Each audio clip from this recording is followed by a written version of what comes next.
अध्ययन करने जा रहे हैं कि पृथ्वीराज चौहान का जन्म कब हुआ, उनका राज्याभिषेक कब हुआ, उनके पिता का क्या नाम था, उनकी माता का क्या नाम था, कितने वर्ष की उम्र में वे शासक बने तथा उनके नेतृत्व में कौन कौन से युद्ध लड़े गए तथा भारत की उस समय क्या स्थिति थी, उनकी मृत्यु के बाद में भारत की क्या स्थिति होती है, भारत किस प्रकार से गुलाम वंश यानी कि कुतुबुद्दीन ऐबक मोहम्मद गोरी के बाद में भारत पर शासन करता है, उनकी मृत्यु के बाद में या उनके शासन के बाद में भारत के अंदर मुस्लिम राज्य की स्थापना हो जाती है।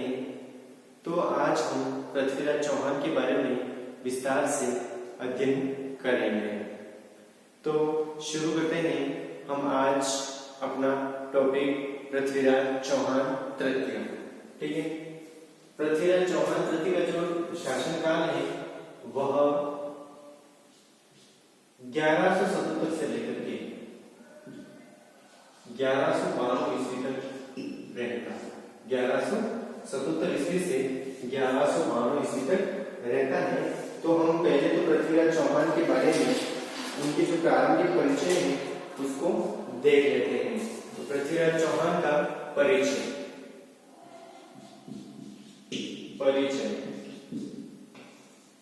पृथ्वीराज चौहान का परिचय देखते हैं।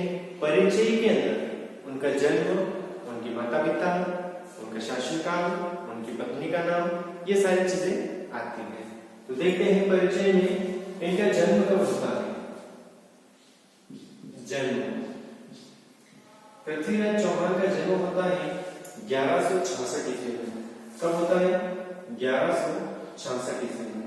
जन्म 1166 ईस्वी में अहिल्या पाटन गुजरात। अहिल्या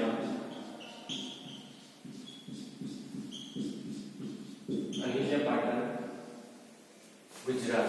यह अहिल्या पाटन कहाँ है? तो गुजरात में। पृथ्वीराज चौहान का जन्म कहाँ पर हुआ? अहिल्या पाटन गुजरात में 1166 ईस्वी में। देखते हैं उनके पिता का नाम।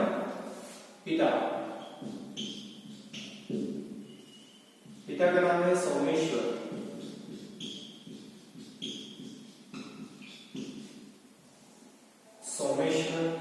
माता,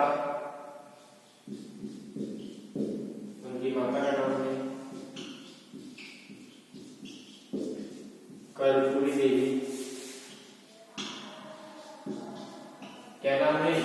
कर्पूरी देवी उनकी माता का नाम है। मात्र 11 वर्ष की उम्र में राजगद्दी प्राप्त की थी। मात्र देखो 1177 ईस्वी में इनकी माता का इनके पिता का देहांत हो जाता है। तो मात्र 11 वर्ष की उम्र में, मात्र 11 वर्ष की उम्र में, मात्र 11 वर्ष की उम्र में राजगद्दी पर बैठे। देखो 11 वर्ष का जो बालक होता है उसके पास तो उतनी बुद्धि नहीं होती है, लेकिन पृथ्वीराज चौहान एक ऐसे व्यक्ति थे जो मात्र 11 वर्ष की उम्र में शासक बन गए। कितने वर्ष की उम्र में? 11 वर्ष की उम्र में वे शासक बन गए और उन्होंने संपूर्ण अपने साम्राज्य को चलाया। 1 वर्ष तक वे अपनी माता के संरक्षण में शासन चलाते हैं। कितने वर्ष तक? 1 वर्ष तक अपनी माता के नेतृत्व में उन्होंने शासन संभाला, लेकिन जस्ट 1 वर्ष के पश्चात उन्होंने शासन की संपूर्ण सत्ता अपने हाथों में ले ली थी। देखते हैं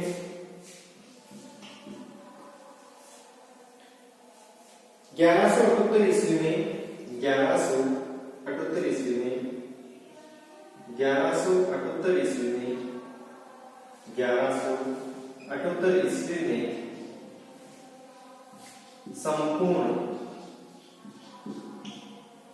संपूर्ण कामकाज 1178 ईस्वी में संपूर्ण कामकाज अपने हाथों में ले लिया, अपने हाथों में ले लिया, ले लिया। 1 वर्ष तक अपनी माता के संरक्षण में शासन संभाला। 1 वर्ष तक, 1 वर्ष तक अपनी माता के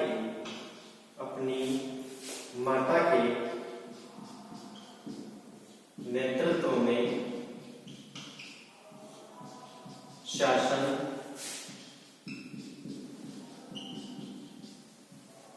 चलाया।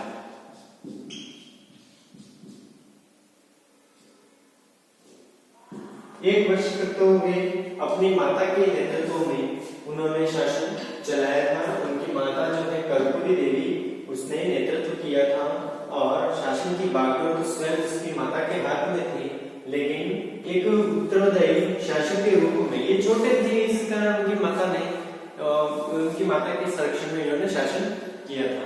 लेकिन जैसे 1 वर्ष संपूर्ण हुआ, यानी कि 1 वर्ष कब संपूर्ण हुआ? 1178 ईस्वी में संपूर्ण शासन अपने हाथों में ले लिया। तो ये कब शासक बने थे? ये कौन? 11 वर्ष की उम्र में इन्होंने राजनीति प्राप्त की थी। तो 11 वर्ष कब पूर्ण होते हैं? 66 में जन्म हुआ तो 77 ईस्वी में, ठीक है, 1177 ईस्वी में ये शासक बन चुके थे। 1 वर्ष तक माता के नेतृत्व में शासन किया, फिर 1178 ईस्वी में संपूर्ण शासन इन्होंने संभाल लिया था। आगे बढ़ते हैं। इनके मुख्यमंत्री, इनका जो मुख्यमंत्री था वो कदम्ब दास था। मुख्यमंत्री कौन था इनका? मुख्यमंत्री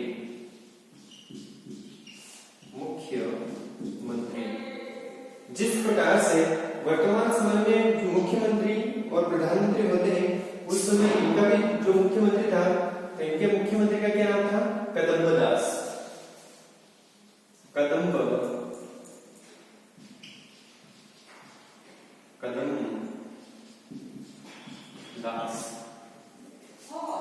दास, इनके मुख्यमंत्री का क्या नाम था? कदम्ब दास। क्या नाम था इनके मुख्यमंत्री का? क्या नाम था? कदम्ब दास। इनका जो सेनापति था, सेनापति, ये तो हो गया मुख्यमंत्री। अब मुख्यमंत्री के बाद में उनका जो सेनापति था उसका क्या नाम था? तो सेनापति जो था, सेनापति, मुख्यमंत्री यानी कि सबसे प्रमुख, सबसे पहला जो व्यक्ति होता है उसे मुख्यमंत्री कहा जाता है। मुख्यमंत्री के नीचे का जो पद होता है वो था सेना अध्यक्ष का या सेनापति, तो वो था भुवनमल्य।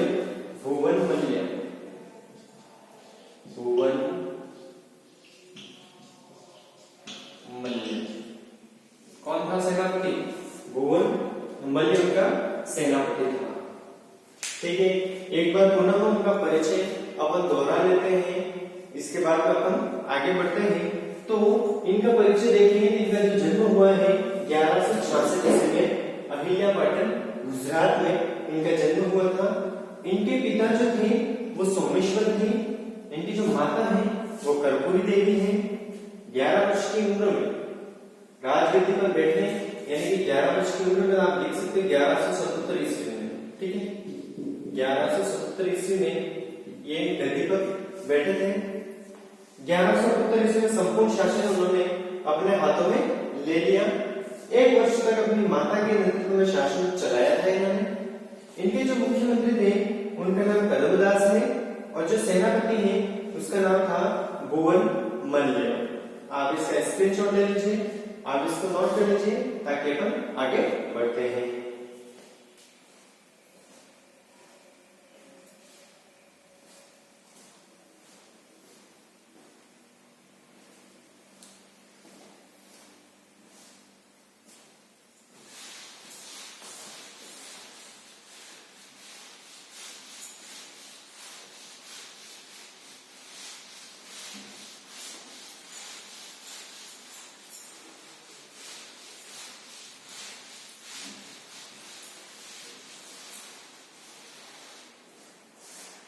हाँ, तो अब देखते हैं इनकी उपाधियां कौन कौन सी थी इनके। इन्होंने 2 उपाधियां धारण की कितनी उपाधि धारण की थी? 2 उपाधि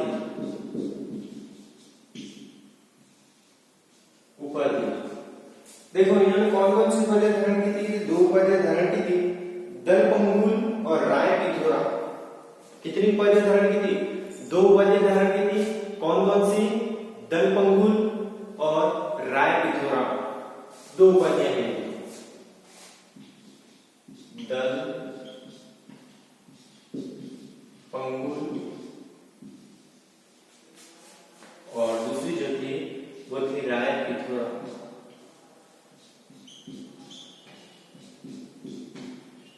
राय पिथोरा, ये 2 इनकी उपाधियां हैं। कौन कौन सी? दल पंगुल और राय पिथोरा, 2 इनकी उपाधियां है। ये दोनों, ये मोस्ट इंपोर्टेंट दोनों उपाधि मोस्ट इंपोर्टेंट है, दल पंगुल और राय पिथोरा। इसके बाद में इनके पास में एक घोड़ा था। जिस प्रकार से महाराणा प्रताप का जो घोड़ा है उसका नाम चेतक है, उसी प्रकार से पृथ्वीराज चौहान के पास में भी एक घोड़ा था। क्या आप बता सकते हैं उसका क्या नाम है? ठीक है, अगर आपको नहीं पता है कोई बात नहीं, मैं यहाँ पर बता देता हूँ। और अगर आपको जानकारी है तो अच्छी बात है, और अगर नहीं है जानकारी तो आज जानकारी आपको हो जाएगी। घोड़े का नाम है नाट्य रंभा। नाट्य रंभा इनका जो घोड़ा है, इनके घोड़े का नाम है नाट्य रंभा। नाट्य रंभा ये इनका घोड़ा है। ठीक है, इनके घोड़े का नाम क्या है? नाट्य रंभा। इनके घोड़े का नाम है विवाह। इनका विवाह किसके साथ में हुआ? तो इनका जो विवाह हुआ था वो संयोगिता के साथ में हुआ था।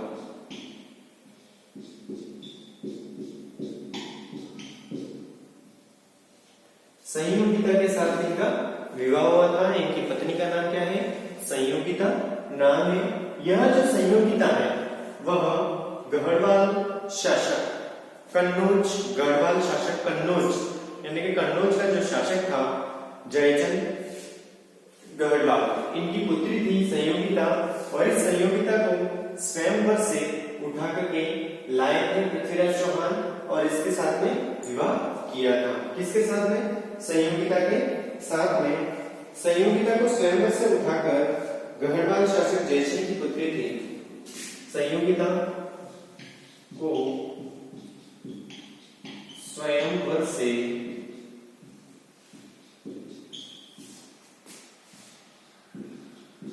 उठाकर जो गढ़वाल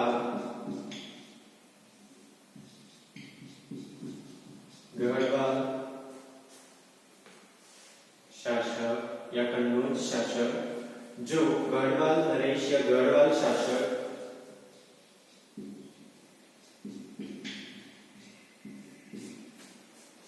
जयचंद की पुत्री थी। जयचंद की पुत्री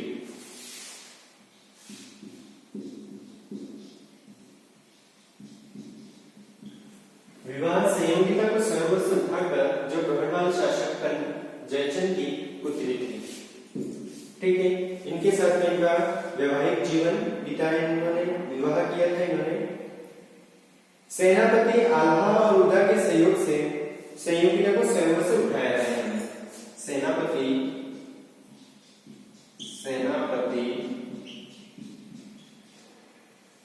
आल्हा और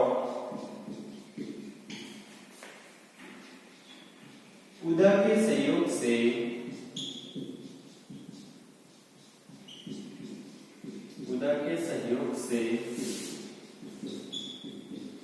संयोगिता को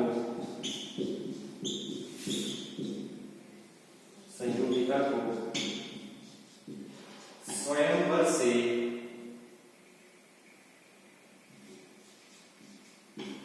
स्वयंवर से उठाया था, यानी कि अपहरण किया था इन्होंने, ठीक है।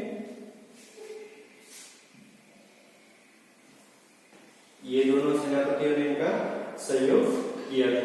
होता क्या है, देखो अब ये जो स्टोरी है वो काल्पनिक है या नहीं है इसके बारे में कुछ पता नहीं है, लेकिन जो पृथ्वीराज जासू ग्रंथ है उसके अंदर इस कहानी का उल्लेख है कि संयोगिता और पृथ्वीराज चौहान दोनों एक दूसरे से प्रेम करते थे।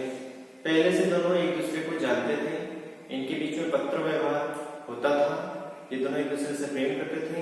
और कहा जाता है कि जब पृथ्वीराज चौहान और संयोगिता प्रेम करते थे तो पृथ्वीराज चौहान को नहीं बताया गया था और जयचंद को पता चल गया था कि उनकी पुत्री है वह किससे प्रेम करती है, पृथ्वीराज चौहान से।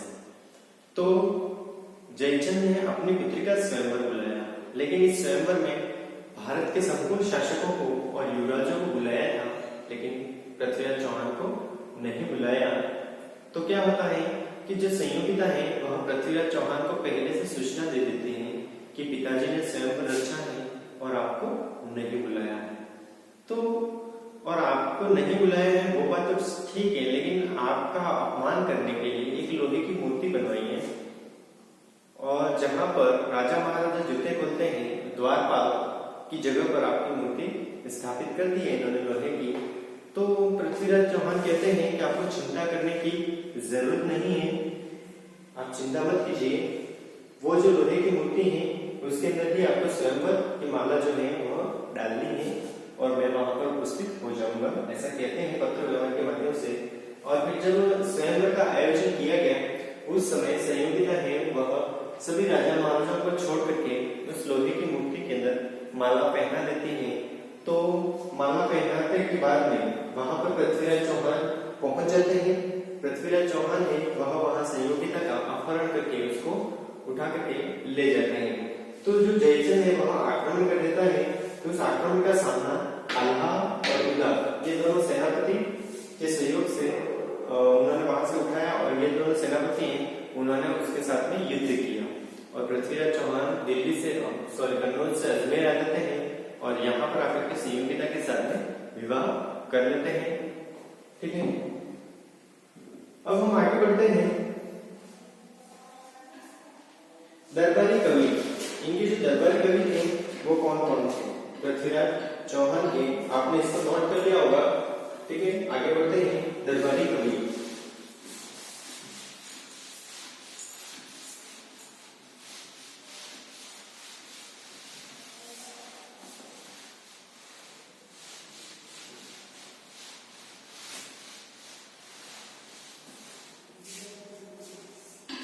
दरबारी कवि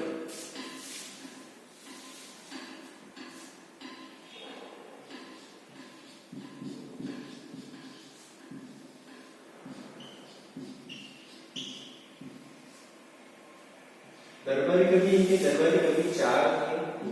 कितने थे? चार के दरबारी कवि थे।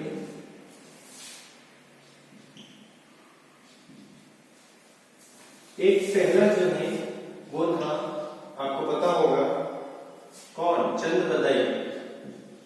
चंद बरदाई, ये जो चंद बरदाई था वह इनका कवि ही नहीं, दरबारी कवि ही नहीं बल्कि पृथ्वीराज चौहान का मित्र भी था। कौन? चंद बरदाई। इसके बाद में कौन था पता है आपको? इसके बाद में इनके जयनक, जनार्दन और वागीश्वर। जयनक,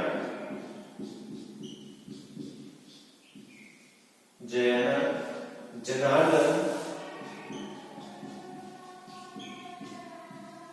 जनार्दन और चौथा जो था वो था वागीश्वर। वागीश्वर, ठीक है। ये इनके चार दरबारी कवि थे, ठीक है। अब ये चार दरबारी कवि हैं, इन चार दरबारी कवि ने किसने कौन सा ग्रंथ लिखा? तो चंद बताइए तो कौन सा ग्रंथ लिखा था? पृथ्वीराज रासो, पृथ्वीराज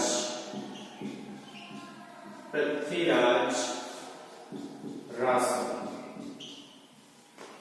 इसमें जो जयानक है उसने कौन सा लिखा था? पृथ्वीराज विजय। ठीक है, इन दोनों ने ये दोनों ग्रंथ लिखे थे। एक ने लिखा था पृथ्वीराज रासो और एक ने लिखा था पृथ्वीराज विजय। पृथ्वीराज रासो और पृथ्वीराज विजय, ये दोनों इन्होंने ग्रंथ लिखे थे। ठीक है, तो ये हो गए इनके दरबारी कवि। कितने थे? 4 थे। कौन से? चंद्रप्रदायी, जयानक, जनार्दन और वागीश्वर। चंद्रप्रदायी ने पृथ्वीराज रासो ग्रंथ लिखा, जयानक ने पृथ्वीराज विजय ग्रंथ लिखा था। अब देखते हैं पृथ्वीराज चौहान ने और क्या किया। भंडारनक का दमन, इनका जो विरोधी शत्रु थे उन्होंने थे भंडारनक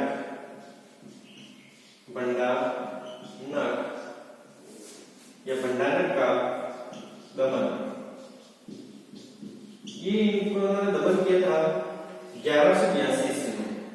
1182 ईस्वी में इन्होंने भंडारनक का दमन किया था 1182 ईस्वी में। इसके बाद में पृथ्वीराज चौहान है, उन्होंने इनके दो युद्ध बहुत ही प्रसिद्ध हैं। पहला जो युद्ध है तराइन का प्रथम युद्ध और तराइन का दूसरा युद्ध, ये 2 युद्ध उनके बहुत ही प्रसिद्ध हैं। पहला जो युद्ध लड़ा था 1151 ईस्वी में, दूसरा जो लड़ा है 1152 ईस्वी में। तो देखते हैं पृथ्वीराज चौहान के तराइन के युद्ध। आप इसे नोट कर लीजिएगा ताकि अपन आगे बढ़ते हैं। जल्दी से आप इसका स्क्रीनशॉट ले लीजिए। ठीक है, अपन आगे बढ़ते हैं। देखते हैं कि तराइन के युद्ध कैसे हुए, कब हुए थे, इसके बारे में नोट कर लीजिएगा। फिर अपन इन युद्धों के बारे में विस्तार से पढ़ेंगे। भंडारनक का दमन उसने किया था, उसके बारे में विस्तार से अध्ययन करेंगे। लेकिन ये तो क्या है, प्रारंभिक यानी कि एक परिचय के तौर पर हम देख रहे हैं कि उन्होंने क्या किया। ठीक है, युद्ध, इनमें युद्ध आता है। पहला देखते हैं तराइन का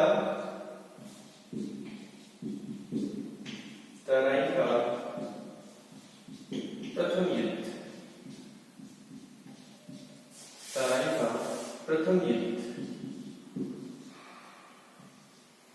तराइन का प्रथम युद्ध। तराइन का जो प्रथम युद्ध होता है वह होता है तराइन का प्रथम युद्ध। ये युद्ध होता है 1151 ईस्वी में। 1151 ईस्वी में किस के मध्य होता है यह युद्ध? पृथ्वीराज चौहान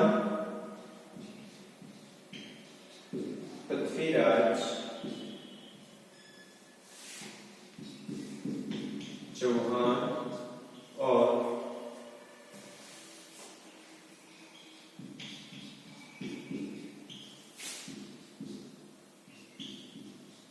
मोहम्मद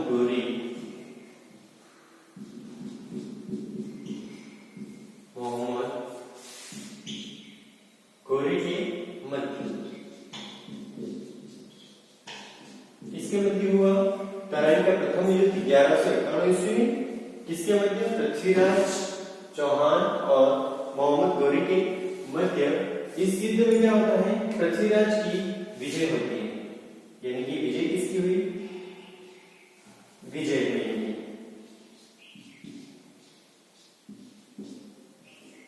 ये भाई जीत गए और मोहम्मद गोरी हार गए,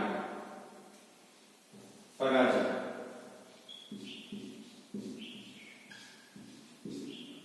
इसकी पराजय। ठीक है, अब क्या होता है कि तराइन का पहला जो युद्ध होता है, इस युद्ध के अंदर मोहम्मद गोरी को पृथ्वीराज चौहान ने हरा दिया।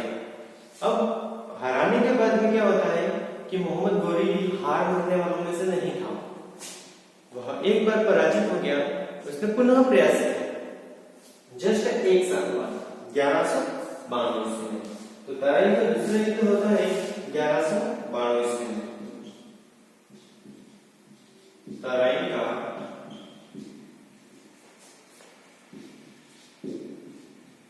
द्वितीय युद्ध, तराइन का द्वितीय युद्ध, ये तराइन का द्वितीय युद्ध होता है 1192 ईस्वी में।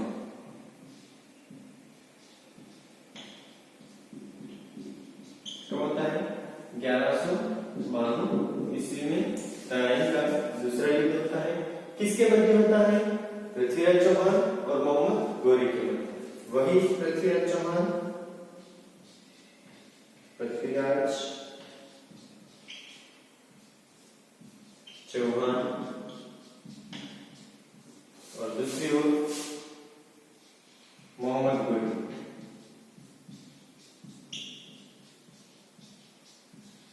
मोहम्मद गोरी,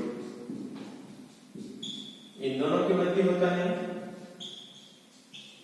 इस युद्ध में क्या होता है कि प्रथम युद्ध के अंदर विजय प्राप्त करने के बाद में पृथ्वीराज चौहान ने मोहम्मद गोरी को हल्के में ले लिया, यानी कि उन्होंने शत्रु जो था उसके बारे में सही से आकलन नहीं किया और उन्होंने ढील छोड़ दी। उन्होंने सोचा कि पहले युद्ध में मैंने इसको पराजित कर लिया है, क्या मोहम्मद गोरी मुझे हरा देगा। लेकिन क्या होता है, एक साल की संपूर्ण तैयारी करने के बाद में 1192 ईस्वी में पुनः मोहम्मद गोरी आक्रमण करने के लिए आ जाता है और इस आक्रमण में उन्होंने पृथ्वीराज विजय को हरा दिया और मोहम्मद गोरी जो है वह जीत गया। विजय इसकी हो जाती है मोहम्मद गोरी की। विजय किसकी हो गई? मोहम्मद गोरी की, और पराजय किसकी हो गई? पृथ्वीराज की। ये हार जाते हैं, ठीक है। और विजय किसकी होगी? मोहम्मद गोरी की। और यहीं से भारत के अंदर मुस्लिम साम्राज्य की स्थापना हो जाती है। शुरुआत यहीं से हुई और यहीं से भारत जो है वह विदेशी आक्रमणकर्ताओं का गुलाम बन जाता है, जो 1947 को आजाद होता है। तो अगर हम गिने तो भारत वास्तविक रूप से अगर देखा जाए तो भारत जो है वह कब से गुलाम हुआ है? अगर हम देखें वास्तविक रूप से तो अगर हम कह सकते हैं 1192 से भारत की गुलामी शुरू हो जाती है तो ये चलती है 1947 ईस्वी तक। 1192 में पराजित होने के बाद में लगभग इन्होंने दिल्ली पर आधिपत्य कर लिया मोहम्मद गोरी ने। मोहम्मद गोरी के बाद मोहम्मद गोरी ने शासक बनाया किसे? मोहम्मद गोरी ने 1206 ईस्वी में 1206 ईस्वी मोहम्मद गोरी की मृत्यु के बाद में कुतुबुद्दीन ऐबक दिल्ली का शासक बनता है। और अगर हम गिनें तो 1206 से लेकर 1947 वास्तविक रूप से देखा जाए तो भारत गुलाम रहा है।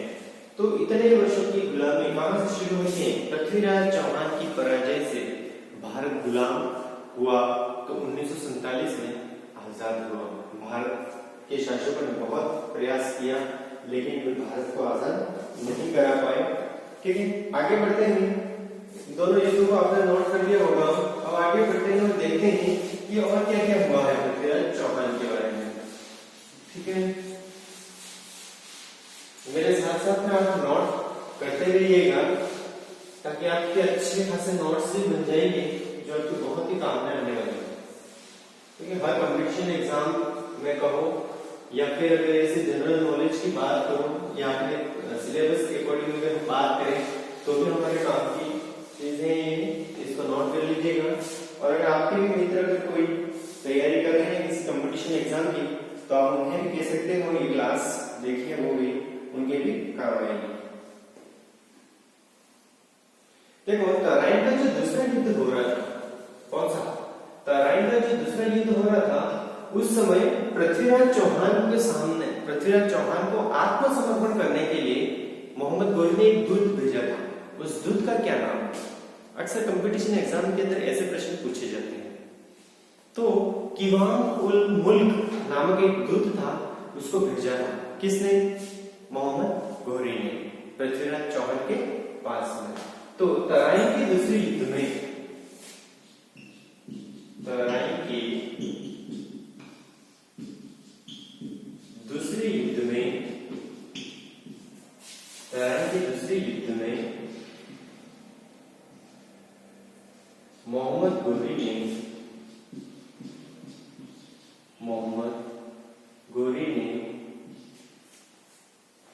तराइन के दूसरे युद्ध में मोहम्मद गोरी ने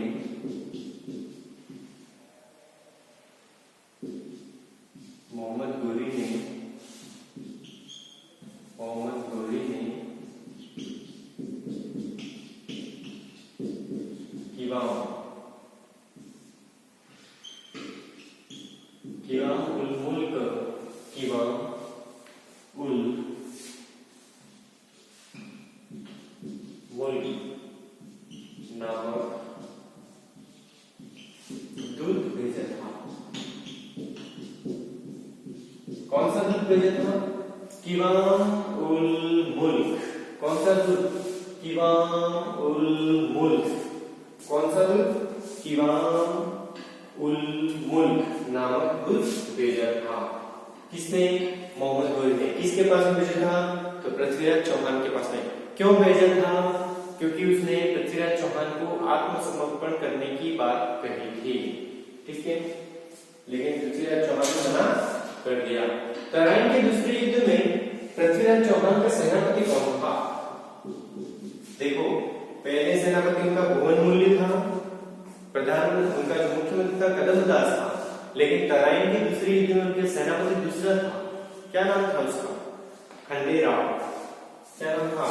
तराइन के दूसरे युद्ध में पृथ्वीराज चौहान का जो सेनापति था वो था खंडेराव। तराइन के दूसरे युद्ध में पृथ्वीराज का सेनापति तराइन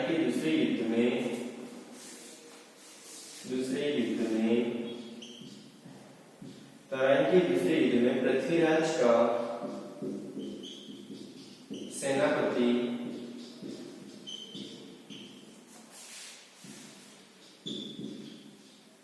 खंडेराव था। कौन था? खंडेराव था।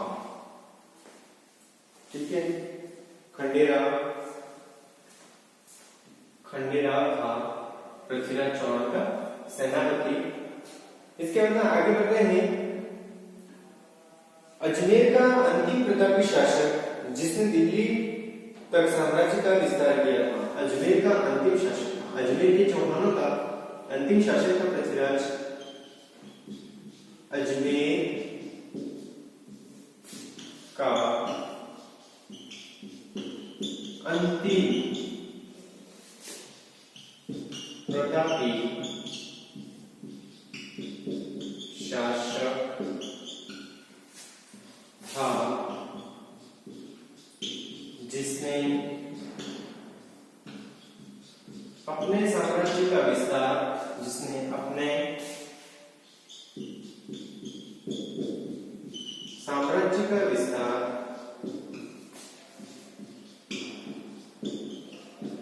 दिल्ली तक फैलाया, यानी कि इनका जो शासन था वो दिल्ली तक था। किसका? पृथ्वीराज चौहान का जो अंतिम शासक थे अजमेर के। इसके बाद में इनका एक मित्र था चंद्रप्रदायी। किसका? पृथ्वीराज चौहान का। उसका एक श्लोक है वो बहुत ही प्रसिद्ध है। किसका? चंद्रप्रदायी का। जब कहा जाता है कि पृथ्वीराज चौहान को तराइन के दूसरे युद्ध में बंदी बना करके मोहम्मद गोरी अपने साम्राज्य ले जाता है, गौर। ठीक है, गौर ले जाने के बाद में उसने पृथ्वीराज चौहान के सामने पृथ्वीराज चौहान को वहां पर बंदी बना लेता है और उनकी आंखें फोड़ देता है। कौन? मोहम्मद गोरी। जब आंखें फोड़ देता है और उनको मारने के लिए यानी कि फांसी पर लटकाने के लिए लाया जाता है, उसी समय कहा जाता है कि चंद्रप्रदायी वहां पर पहुंच जाता है। और चंद्रप्रदायी के पहुंचने के बाद में चंद्रप्रदायी कहता है कि मेरे महाराज की आपने आंखें फोड़ दी हैं, लेकिन फिर भी मेरे जो राजा है उनके पास में ऐसी कला है कि वह शब्द भेदी बाण चला सकते हैं और किसी का भी वध कर सकते हैं। भले आंखें नहीं है तो क्या हुआ। तो मोहम्मद गौरी को विश्वास नहीं होता उसकी बातों पर, और मोहम्मद गौरी कहता है ऐसा हो भी नहीं सकता कि किसी के शब्दों पर कोई बाण चलाए और सटीक निशाना लगे। तो मोहम्मद गौरी है वह बाण और तीर दोनों हैं, धनुष बाण और तीर कमान लेकर के देता है पृथ्वीराज चौहान को, और चंद्रप्रदाई को कहता है कि अब आप बोलिए और कहिए कि ये मेरा निशाना लगा है, मैं देखना चाहता हूँ। तो उस समय चंद्रप्रदाई ने चालाकी से ये देख लिया कि मोहम्मद गौरी कितनी दूरी पर बैठा है, और फिर एक दोहा बोलते हैं चंद्रप्रदाई कि 4 बांस 24 गज, 4 बांस 24 गज, 8 अंगुल प्रमाण, ता ऊपर सुल्तान ही मद चौकी चौहान। क्या कहा जाता है? 4 बांस 24 गज, 8 अंगुल प्रमाण, ता ऊपर सुल्तान ही मद चौकी चौहान। ये दोहा बोला और पृथ्वीराज चौहान ने तीर चलाया, और जैसे तीर चलाया मोहम्मद गौरी को लग जाता है, और मोहम्मद गौरी की वहीं पर मृत्यु हो जाती है, और पृथ्वीराज चौहान और चंद्रप्रदाई दोनों स्वयं एक दूसरे को मार देते हैं। तो कहा जाता है कि पृथ्वीराज चौहान और चंद्रप्रदाई का जन्म साथ साथ हुआ और उनकी मृत्यु भी साथ साथ हुई, ऐसा कहा जाता है। तो आप दोहा लिख लीजिए, ये बहुत प्रसिद्ध दोहा है चंद्रप्रदाई का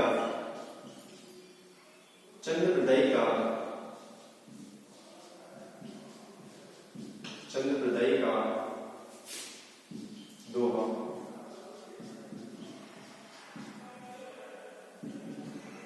चार बांस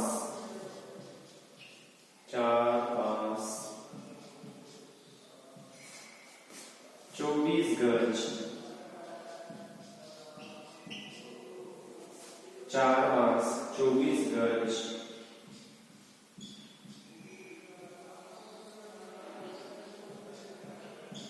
अंगुल, अष्ट प्रमाण,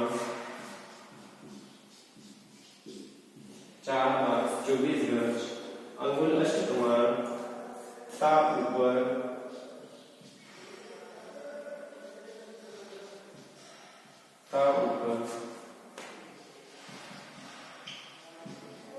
सुल्तान है मद चुके चौहान। 4 बांस 24 गज, अंगुल, अष्ट प्रमाण, ता ऊपर सुल्तान है मद चुके चौहान।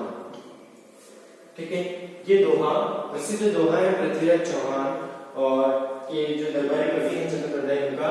4 बांस 24 गज, अंगुल, अष्ट प्रमाण, ता ऊपर सुल्तान है मद चुके चौहान। ठीक है, इस दोहे को बोलने के बाद में पृथ्वीराज चौहान ने तीर चलाया और मोहम्मद गौरी की मृत्यु हो जाती है।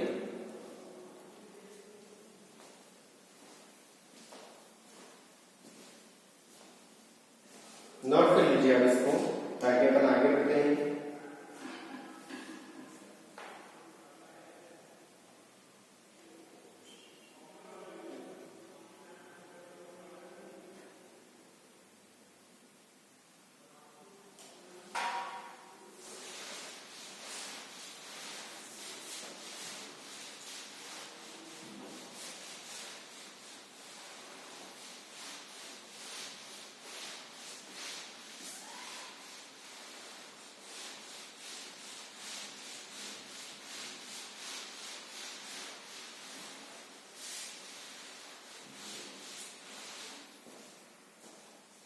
अब हम देखते हैं कि पृथ्वीराज चौहान के शासनकाल में एक व्यक्ति था जो मोहम्मद गौरी के साथ में भारत आ गया था, जो है ख्वाजा मोइनुद्दीन चिश्ती।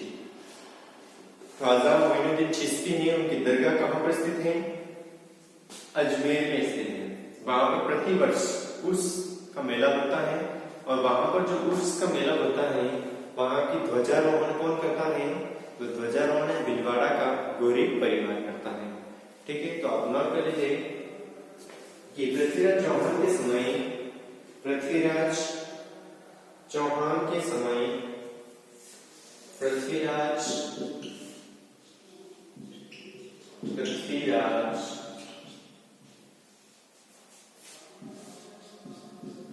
चौहान के समय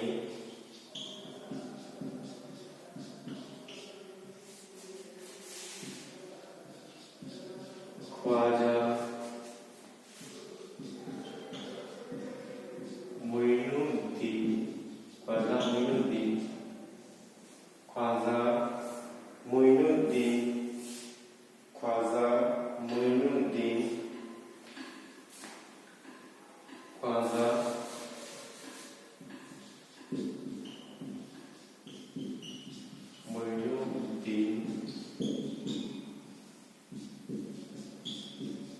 चिश्ती भारत आए थे।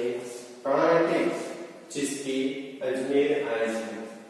चिश्ती अजमेर आए थे। कहाँ आए थे? अजमेर आए थे।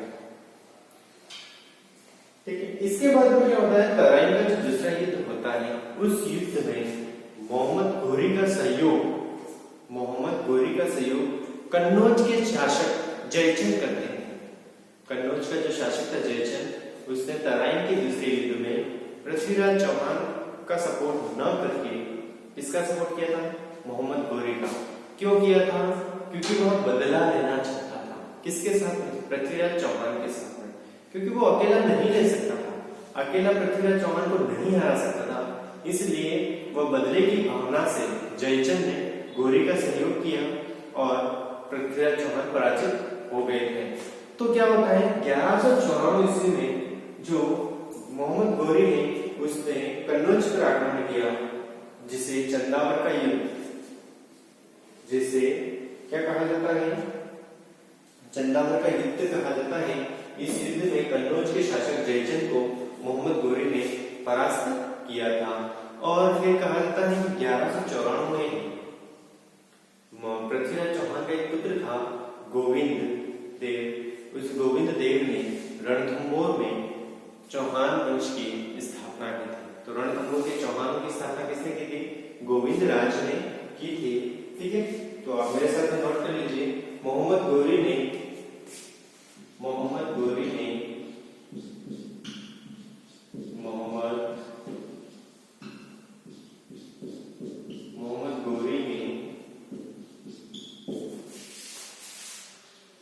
ग्यारह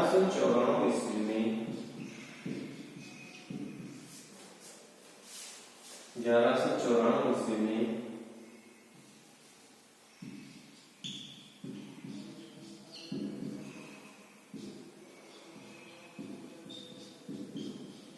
कन्नौज पर आक्रमण कर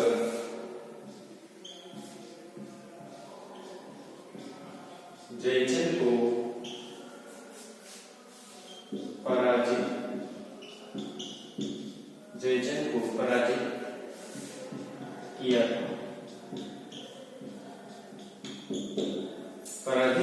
था।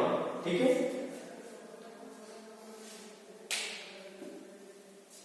प्यारे विद्यार्थियों, आज हमने पृथ्वीराज चौहान का परिचय देखा। उन्होंने अपने जीवन में कौन कौन से युद्ध लड़े थे, उनका जन्म कब हुआ था, इन सारी बातों के बारे में हम अवगत हो चुके हैं। अब हम अगली जो क्लास होगी उसके अंदर पृथ्वीराज चौहान ने कब कौन से शासकों पर आक्रमण किया, कब कौन सा आक्रमण हुआ, कौन सी विजय उन्होंने प्राप्त की थी, इन सारी चीजों के बारे में हम विस्तार से अध्ययन करेंगे। लेकिन आज के लिए इतना ही। धन्यवाद।